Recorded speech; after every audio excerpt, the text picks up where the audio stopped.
Nous vous informons que cette vidéo a été sponsorisée par le fabricant de la machine qui vous est présentée. Par respect pour vous, nous souhaitions vous en avertir. Sachez cependant que, comme toujours, le test a été réalisé sans contrainte et en toute impartialité. Sur ce, bon visionnage à tous!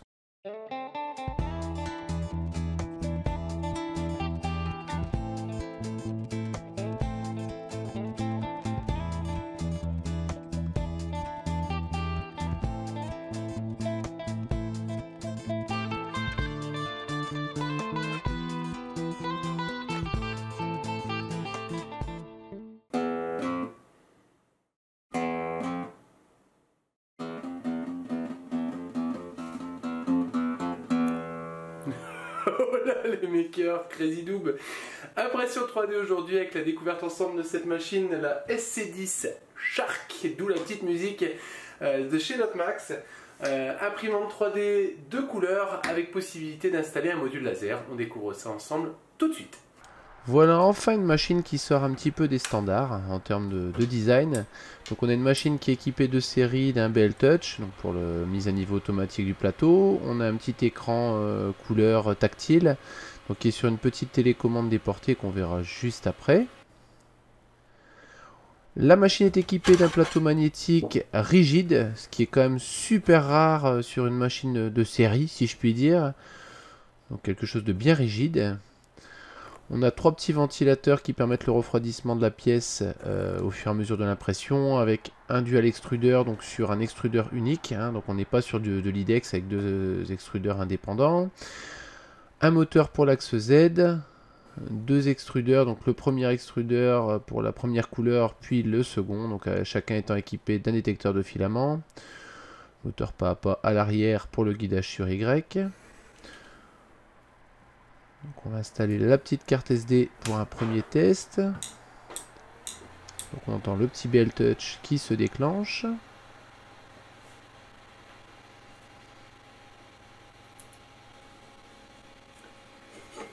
Voilà, donc comme je disais, la télécommande qui est sur câble, donc on peut prendre en main. C'est une petite option qui est un peu gadget, mais qui est quand même relativement pratique. Et d'autant plus que le menu est écrit en assez petit. Donc pour les mauvaises vues, c'est idéal. Donc comme je disais, la mise à niveau automatique du plateau via un BL Touch. Ça c'est pareil, c'est une fonction qui est assez rare en installation de série. Donc la machine détecte automatiquement qu'elle est en second, en dual extrudeur une fois qu'on a raccordé justement ce second extrudeur. Donc si j'avais une petite critique à faire, c'est le câblage du BL Touch qui est sur un fil qui pendouille un petit peu et qui se raccorde sur l'avant de la machine. C'est un peu dommage. On va lancer du coup une première impression en double couleur. Donc j'imprime en PLA de bonne qualité, hein. Donc on voit que le fichier est prévu avec un pilier d'amorçage.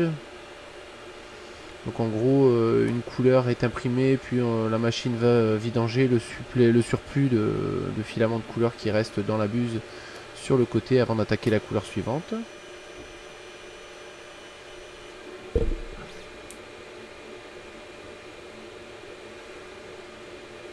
la machine est extrêmement silencieuse, donc ça c'est vraiment super appréciable.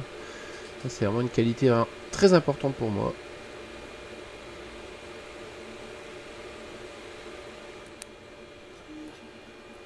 En termes de vitesse d'impression, le fichier est prévu à faible vitesse. La qualité a l'air assez impressionnante, j'ai envie de dire. Voilà, donc on va découvrir ensemble le résultat. Alors, oui, les moteurs avant, ce sera mieux. Notre petite plaque magnétique, pour ceux qui ne connaissent pas, je vous laisse apprécier. Voilà, deux petites torsions et la pièce se décolle avec une facilité déconcertante plutôt. Voilà, donc en termes de résultats, c'est vraiment bluffant, hein. Alors à savoir que j'ai fait aucun test auparavant, la machine, il y a juste une mise à niveau de plateau de fait. Les filaments, voilà, c'est quand même du filament de bonne qualité, mais le résultat est quand même vraiment bluffant, quoi. Ah ouais. Non, franchement, rien à dire, c'est top.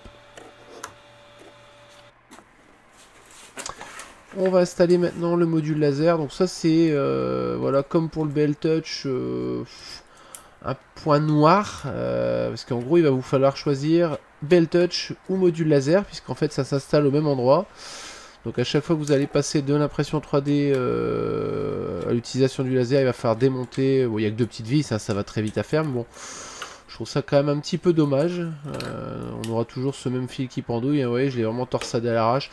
Je verrai, je trouverai sans doute une petite solution, un petit guide câble qui me permet de le démonter et remonter assez facilement. Pareil, je pense que le connecteur XH en façade, à force de débrancher, rebrancher, il va prendre un petit peu de vieillesse et à mon avis finir par déconner un peu. Donc ça c'est pas top. Pareil pour le second extrudeur hein, qui est raccordé devant. Donc le module laser en fait vient avec un petit bloc de contrôle qui vient s'en ficher sur l'avant a priori. Alors, hop, je vais décrocher le câble. Voilà, donc faut faire attention en fait, hein, il y a un sens pour le brancher, de toute façon on peut pas se tromper puisqu'il y a le petit T-nut, donc le petit écrou spécial profilé qui vient se mettre dans le guide de l'axe Y hein, tout simplement. Donc on aligne bien les pins avec le connecteur de la machine et puis tout va bien. Ensuite on viendra visser le T-nut. Voilà, donc là le module laser est raccordé, donc c'est vraiment très facile à faire, même si le passage du câble n'est pas top. C'est quand même par contre super accessible. Ensuite on va venir remettre les 2 petites vis qui servent à fixer le BL Touch pour fixer le module laser tout simplement. Voilà, une petite vis exo.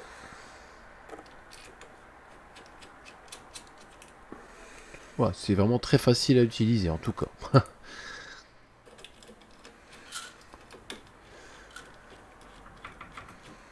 Voilà, le module laser est installé. Le logiciel qui est livré pour la gravure laser est quant à lui complètement foiré, clairement. J'ai l'impression de retrouver une interface, pour ceux qui connaissent, à la Benbox, voire même peut-être pire encore. Donc on vient importer une image, donc soit du contour, soit du niveau de gris, soit du noir et blanc, enfin voilà, après... en fonction de l'utilisation que vous voulez en faire, des petites fonctions basiques de rotation et d'inversion miroir, voilà des choses assez bateaux. Les réglages de puissance, etc. Une fonction export, donc j'ai presque peur de la tester, mais bon on va le faire. Hein. On va appeler ça test laser. Bon, après j'ai pas encore fouillé plus loin, je ne sais pas du tout si s'il y a possibilité d'utiliser d'autres logiciels. Bon, après pour être tout à fait honnête, j'ai pas encore testé s'il est possible d'utiliser d'autres logiciels. Ce que je vais faire, je vais déjà ouvrir un petit peu le fichier avec Notepad++. Alors la bonne nouvelle c'est qu'a priori on est sur du G-code standard. Donc ça c'est plutôt cool, ça veut dire qu'on doit pouvoir utiliser d'autres logiciels de gravure. Ouais, de toute façon c'est du bateau à allumage ligne par ligne, donc ça voilà, ça c'est une bonne chose en tout cas.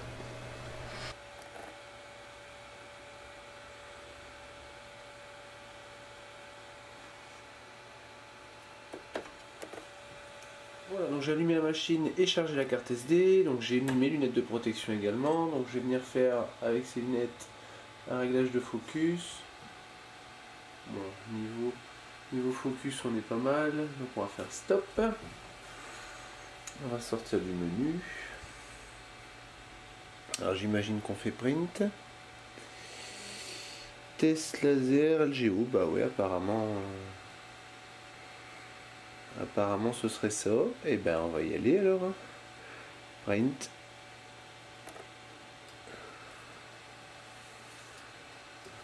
Alors, donc il y a une remise à 0 des axes, ok. Par contre, ce que je vais faire, je vais décaler un peu le papier. Ouais. Ok.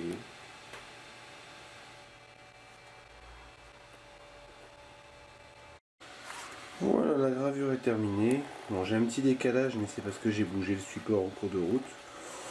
Je peux pas dire que ce soit pas propre, hein, c'est bien régulier, il n'y a pas de souci. Bon, le fichier s'y prêtait pas forcément très bien. Non, c'est bien correct, il n'y a pas rien à dire. Si je devais noter cette machine, je lui accorderais un bon 7 sur 10. C'est une machine qui offre une qualité d'impression vraiment super, qui est très silencieuse. Ouais, je l'ai déjà dit dans la vidéo, mais c'est quelque chose qui est très important pour moi. On a une machine voilà, qui est très innovante, je vais dire, hein, par rapport aux concurrents. On ne retrouve pas les petites pièces qu'on retrouve assez facilement d'une marque à l'autre. Voilà, même si on aime ou qu'on n'aime pas la petite télécommande, voilà, on a un petit quelque chose qui offre quelque chose de nouveau. Le système extrudeur avec les 3 ventilateurs pour refroidir la pièce, je trouve ça aussi pas mal. En général, quand on achète une machine, on a toujours tendance à modifier tout de suite le petit système de refroidissement de la pièce. Là, on a quelque chose qui a vraiment pas besoin d'être modifié, clairement. C'est une vraie tornade juste en dessous. Le système de double extrudeur fonctionne très bien. Alors, on n'est pas sur un système IDEX, hein, c'est-à-dire qu'on est obligé d'avoir un petit pilier pour vidanger le filament dans le système d'extrusion. C'est une contrainte, mais en même temps c'est un avantage aussi. L'avantage en fait c'est qu'on n'a pas besoin de calibrer le positionnement des 2 extrudeurs. Là voilà, hein, en gros on n'a jamais de décalage entre les 2 couleurs si vous préférez. Non, on a quelque chose qui est plutôt pas mal. Le point noir, je l'ai déjà dit, c'est vraiment le fait qu'on ait de la connectique qui vienne se foutre là devant, donc que ce soit le second extrudeur, le laser ou le BL Touch. C'est vraiment dommage. Je pense que la marque aurait pu prévoir ça, un raccordement sur l'arrière, ça aurait quand même été beaucoup plus propre. Voilà, surtout le fait aussi d'avoir le laser qui vient se positionner à la place du BL Touch, c'est quand même assez contraignant de devoir à chaque fois démonter et changer la connectique, même si c'est pas très long. Voilà, je trouve que c'est un petit peu dommage. Mais voilà, en tout cas, ça retire en rien de la qualité de la machine. Voilà, j'espère que cette vidéo vous a plu. Si vous avez des questions dans les commentaires, comme d'habitude, c'est juste en dessous de la vidéo. Pensez à vous abonner, liker, partager, parler de nous autour de vous. N'hésitez pas à aller faire un petit tour sur les réseaux sociaux. Portez-vous bien et je vous dis à bientôt pour de nouvelles vidéos.